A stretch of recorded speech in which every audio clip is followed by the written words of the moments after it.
Երևանի կենտրոնում, դատարանի բակերում, փողոցներում տարիներ շարունակ մեկ անուն է պարբերաբար հիշատակվել՝ Ռուստամ Ստեփանյան, Չաղ Ռուստամ։ Ոմանք նրա մասին լսել են որպես ազդեցիկ և խորհրդավոր անձ, ուրիշները որպես քրեական աշխարհի հետ կապվող անուն։ Իսկ շատերի համար նա դարձել է առեղծվածային կերպար, որը մշտապես շրջանառվում է խոսակցություններում և մամուլի հրապարակումներում։ Բայց իրականում ով է Չաղ Ռուստամը, ինչպես են նրա շուրջ ձևավորվել այդ պատմությունները, ով է նրա հայրը, որի անունը ևս կապվում է բազմաթիվ պատմությունների հետ, այս տեսանյութում մենք կփորձենք պատասխանել այդ հարցերին, օգտագործելով միայն բաց աղբյուրները, վերլուծելով հայտնի դեպքերն ու հանրային արձագանքները և տարբերելով փաստը խոսակցությունից։ Չաղ Ռուստամ անունը հանրության մոտ հայտնի դարձավ ոչ պաշտոնական աղբյուրների միջոցով։ Նրա մասին պատմությունները ամենից հաճախ սկսվել են Երևանի փողոցներում տեղի ունեցած միջադեպերից։ Օրինակ, օգոստոսի 22-ին դատական նիստի ժամանակ Երևանի կենտրոն և Նոր Քմարաշ դատարանի բակում հավաքված անձանց միջև ծեսկռտուքը դարձավ պատճառ այն բանի, որ Չաղ Ռուստամ մականվամբ Ռուստամ Ստեփանյանը անցնում էր այդ հատվածով։ Համաձայն Շամշան Քոմի նույն օրն էլ ցուցադրվել է տեսանյութ, որտեղ ռուսական համարանիշներով Մերսեդեսը կանգնում է մի խումբ անձանց մոտ։ Ըստ աղբյուրների, ավտոմեքենան պատկանում է քրեական աշխարհում հայտնի Դոն Պիպոյին, իսկ վարել է այն Չաղ Ռուստամը։ Ծեսկռտուքը սկսվել է այն բանից հետո, որ Ռուստամը մի քանի անգամ շրջել է դատարանի տարածքի մոտ պրովոկացիոն քայլերով, ինչից հուժկու վիճաբանություն է առաջացել, հնչելով փոխադարձ հայհոյանքներ և այնուհետև ֆիզիկական դիմակայություն։ Շամշան Կոմը նաև ներկայացրել է հունվարի 13-ին Երևանում տեղի ունեցած զինված ռազմորկայի տեսանյութ, որտեղ հնչել են կրակոցներ։ Հետագայում հայտնաբերվել են ռուսական կեղծ համարանիշներով ավտոմեքենաներ։ Ըստ աղբյուրների, դրանց սեփականատերերն են Ռուստամ Ստեփանյանը և շինարարների ֆազը։ Կրակոցների դեպքը, որը հանգեցրել է բազմաթիվ վնասվածքների և նյութական վնասների, քննվել է Հայաստանի Հանրապետության Քննչական կոմիտեում սպանության փորձ շատերի կյանքի համար վտանգավոր եղանակով հոդվածներով։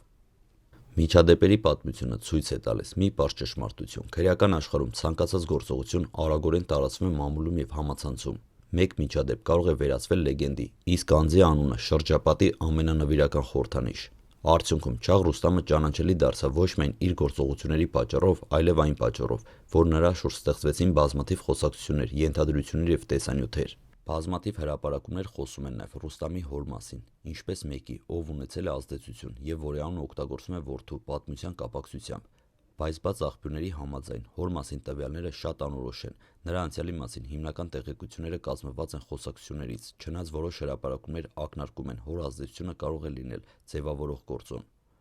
արդյունքում ստեղծելով լրացուցիչ լեգենդ Չաղ Ռուստամի շուրջ։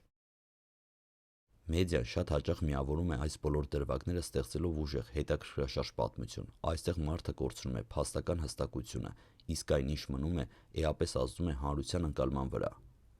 Որոշ հրապարակումներ կենտրոնանում են մի քանի գլխավոր դրվագների վրա՝ դատական բակում տեղի ունեցած ծեսկռտուք, հունվարի 13-ի զինված միջադեպը, կեղծ համարանիշներով զրահապատ մեքենաները։ Եվ հենց այս դրվագները համատեղում են Չաղ Ռուստամի կերպարը որպես հանրային և ազդեցիկ անուն։ Չաղ Ռուստամը և քրեական աշխարհում հայտնի Ֆազ մականվամբ Սերգեյ Գրիգորյանը տարիներ շարունակ կապված են եղել լարված հարաբերությունների հետ։ Նրանք համարվում են քաղաքի ներսում ազդեցիկ խմբավորումների ներկայացուցիչներ և բազմաթիվ միջադեպերում նրանց անունները պարբերաբար շրջանառվել են լրատվամիջոցներում։ Օրինակ, վերջին տարիներին տեղի ունեցած ծեսկռտուքներ և զինված միջադեպերը ցույց են տվել, որ նրանց հարաբերությունները երբեմն լարված են եղել բաց հակամարտության։ Դրանցից ամենահայտնի դեպքը տեղի ունեցել Երևանի կենտրոն և Նոր Քմարաշ դատարանի բակում, որտեղ Ռուստամ և Ֆազը իրենց կողմնակիցների հետ հավաքված էին նույն տարածքում։ Միմյանց նկատմամբ հնչած մեղադրանքներն ու հայհոյանքները արագ վերաճեցին ֆիզիկական բախումների։ Այս միջադեպերը հանգեցրին նրան, որ իրավապահները սկսեցին հետևել իրավիճակին։ Ռուստամի և Ֆազի շուրջ ստեղծված լարվածությունը հանգեցրեց ոչ միայն վիճաբանությունների ու բռնությունների, այլ պաշտոնական դատարանի քննությունների և ձերբակալությունների։ Վերջին տարիների լուրերը ցույց են տալիս, որ իրավապահ մարմինների գործողությունների արդյունքում Չաղ Ռուստամը եղել է մեկ անգամ ձերբակալված, և նրա գործողությունները քննվել են տարբեր քրեական գործերում, հատկապես այն միջադեպերի կապակցությամբ, որտեղ մտել են ինչպես նա, այնպես էլ Ֆազը։ Դատարաններում անցկացված նիստերը իրենց հետևողականությամբ բացահայտել են որոշ փաստեր, որոնք լրացուցիչ պատկերացում են տալիս այն լարված հարաբերությունների մասին, որոնք տարիներ շարունակ ձևավորվել են այս երկու ազդեցիկ քրեական անձանց միջև։ Երևանի քրեական աշխարհում տարիների ընթացքում լարված հարաբերությունները գնալով վերածվեցին ողբերգական միջադեպի։ Ֆազ մականվամբ Սերգեյ Գրիգորյանը, որի անունը հաճախ շրջանառվում էր բազմաթիվ միջադեպերում, դարձավ մեկ կրակոցի զոհ։ Իրավապահ մարմինների տվյալներով Ռուստամ Ստեփանյանը, հանրությանը հայտնի որպես Չաղ Ռուստամ, կապվում է Ֆազի սպանության հետ։ Այս միջադեպի հիման վրա նա ժամանակավորապես կալանավորվեց և գործը քննվում է Հայաստանի Հանրապետության քրեական օրենսգրքի համապատասխան հոդվածներով։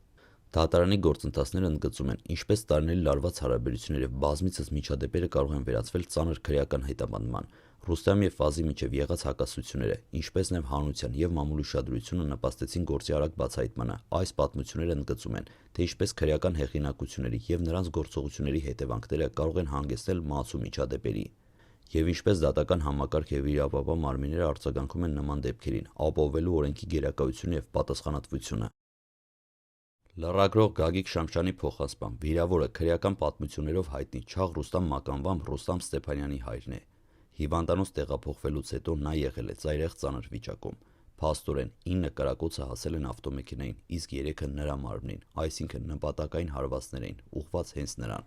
Այս ծանր հրազենային վնասվածքներից տուժած հայրը բուժօգնության էր տեղափոխվել, սակայն գիտակցության չգալով մահացել է բժշկական կենտրոնի վերակենդանացման բաժանմունքում 2026 թվականի հունվարի 2-ին։ Երկար տարիների ընթացքում Երևանում և Հայաստանի քրեական աշխարհում Չաղ Ռուստամի անունը դարձել է ոչ միայն անձի, այլև լեգենդի համավակ անուն։ Այս տեսանյութը ընդգրկում է նրա և շրջապատի անձանց տարիների հակասությունները, սկսած Սերգեյ Գրիգորյանի Ֆազի հետ լարված հարաբերություններից, դատարանի բակում տեղի ունեցած միջադեպերից, մինչև հետագա ձերբակալությունները և վերջապես հոր ողբերգական մահը դեկտեմբերի 31-ին։ Այս պատմությունը ցույց է տալիս, թե ինչպես մեկ անձի և նրա ընտանիքի շուրջ տարիների ընթացքում կուտակված հակասությունները կարող են վերածվել ծանր հետևանքների։ Ռուստամի և Սերգեյ Գրիգորյանի հակասությունները, իրավապահների միջամտությունը, դատարանի ընթացակարգերը, ինչպես նաև հանրության և մեդիայի արձագանքը այս ամենը համատեղ ստեղծում են մի ամբողջական պատկեր, որում լեգենդը, իրականությունը և փաստերը խառնվում են իրար։ Հոր մահը դարձել է ցավալի նշան այն բանի, թե ինչպես քրեական կյանքում երկարատև հակասությունները կարող են հասնել ողբերգական ավարտի։ Անմիջականորեն սա հիշեցնում է, որ անգամ ամենազանգվածային լեգենդները, ամենահայտնի անունները չեն կարող դիմակայել իրական կյանքի հետևանքներին, և անձնական և իրավական սահմանները խախտվում են։ Եվ ամենակարևորը, այս պատմությունը նաև ցույց է տալիս հասարակությանը. լարված հարաբերությունները և տարիների կուտակված հակասությունները պահանջում են ուշադրություն, իսկ քրեական միջավայրում գործող անձանց, իրավապահների գործողությունները կարևոր են ոչ միայն օրենքի, այլև հասարակական անվտանգությունը պահպանելու համար։ Արդյունքում, Չաղ Ռուստամի և իր շրջապատի պատմությունը դարձել է ոչ միայն քրեական լուր, այլև հուշում, որ իրականությունը հաճախ ավելի հին ու խորն է, քան հանրային սենսացիաները և լեգենդները։ Իսկ ահա 2025 թվականի դեկտեմբերի 31-ի երեկոյան, մոտավորապես ժամը 19:00-ի սահմաններում Երևանի Կոմիտաս 44 շենքի բակում կրակոցներ են հնչել։